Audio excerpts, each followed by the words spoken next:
వారంతా ఎర్రచందనం స్మగ్లర్లు. వారిపై ఒకటి కాదు రెండు కాదు 100కు పైగా కేసులున్నాయి.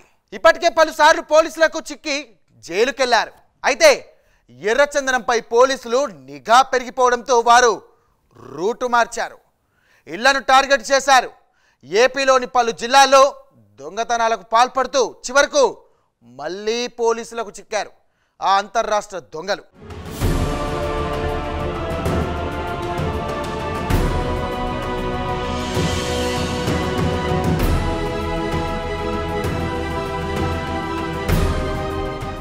ఎర్రచందనం స్మగ్లర్లైన ఫక్రుద్దీన్, మహబూబ్ పీరా, లతీఫ్ బాషాలు ప్రకాశం, నెల్లూరు, కడప, అనంతపురం జిల్లాలోని ఇళ్లలో చోరులు చేస్తూ జీవిస్తున్నారు.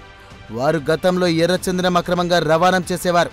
ఇక ప్రస్తుతం ఎర్రచందనంపై పోలీసులు దృష్టి ఎక్కువగా ఉండడంతో వారు ఈ దొంగతనాలకు అలవాటు పడ్డారు. పలుసార్లు వారు పోలీసులకు చిక్కినా అరెస్ట్ అయి మళ్లీ బయటకు వచ్చాక దొంగతనాలు చేయడానికి అలవాటు పడ్డారు. ప్రకాశం జిల్లాతో పాటు ఏపీలోని పలు జిల్లాల్లో దొంగతనాలకు పాల్పడుతున్న దొంగల ముఠాను ప్రకాశం జిల్లా పోలీసులు చాకచక్యంగా పట్టుకొని అరెస్ట్ చేశారు. దీంట్లో ముగ్గురు పార్టిసిపేట్ చేశారు. చీంపర్తి ఫక్రుద్దీన్ ఇతను టీం లీడరు, అలాగే చీంపర్తి మహబూబ్ పీరా ఇతను ఒకతను, ఇంకొకతను లతీఫ్ బాషా, ముగ్గురు దీంట్లో పార్టిసిపేట్ చేశారు. దీంట్లో ఫక్రుద్దీన్ వీళ్ళు ముగ్గురు బ్రదర్స్, ఇతను మిడిల్ అతను, వీళ్ళన్న అక్కడే ఉంటారు. ఇతని మీద వీళ్ళ తమ్ముడు ఇప్పటికీ జైల్లో ఉన్నారు పీడీ యాక్ట్ లో. వీళ్ళందరూ కూడా బేసిక్ గా రెడ్ శాండర్స్ స్మగ్లర్స్. వీళ్ళంతా కూడా 11 కేసులు ఉన్నాయి. గాంజా, దొంగతనాలు, అలాగే రెడ్ శాండర్స్ లో ఎర్రచందనం కేసుల్లో 111 కేసులు ఉన్నాయి.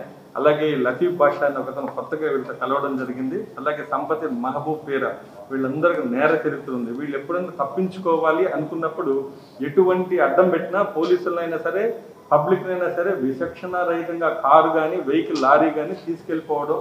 ఎందుకంటే వీళ్ళు రెడ్ శాండర్స్ లో ఆరితేరినటువంటి స్మగ్లర్లు వీళ్ళు. నిందితుల్లో ఇద్దరు 111 కేసుల్లో ముద్దాయిలుగా ఉన్నట్లు పోలీసులు వెల్లడించారు. ఇక పగటిపూట తాళం వేసి ఉన్న ఇళ్లను గుర్తించి రాత్రిపూట ఆ ఇంట్లో దొంగతనాలకు పాల్పడుతున్నారు. ఇంట్లో ఉన్న నగదు, ఆభరణాలను దొంగలించి కారులో ఉడాయిస్తారు. నల్ల ఫిల్మ్ ఉన్న కారులో నంబర్ ప్లేట్లు మారుస్తూ సొంత జిల్లా అయిన వైఎస్ఆర్ జిల్లాకు వారు పారిపోతున్నట్లు పోలీసులు తెలిపారు. సీసీ కెమెరాలో వారి కదలికలు గుర్తించిన పోలీసులు మాటు వేసి ఆ దొంగ ముఠాను పట్టుకున్నారు. నిందితుల వద్ద నుండి 85 లక్షల విలువ గల చోరీ సొత్తును మరియు ఒక కారుతో పాటు 6 కిలోల గంజాయిని స్వాధీనం చేసుకున్నారు. ముగ్గురు నిందితులను అరెస్ట్ చేసి రిమాండ్కు తరలించారు పోలీసులు.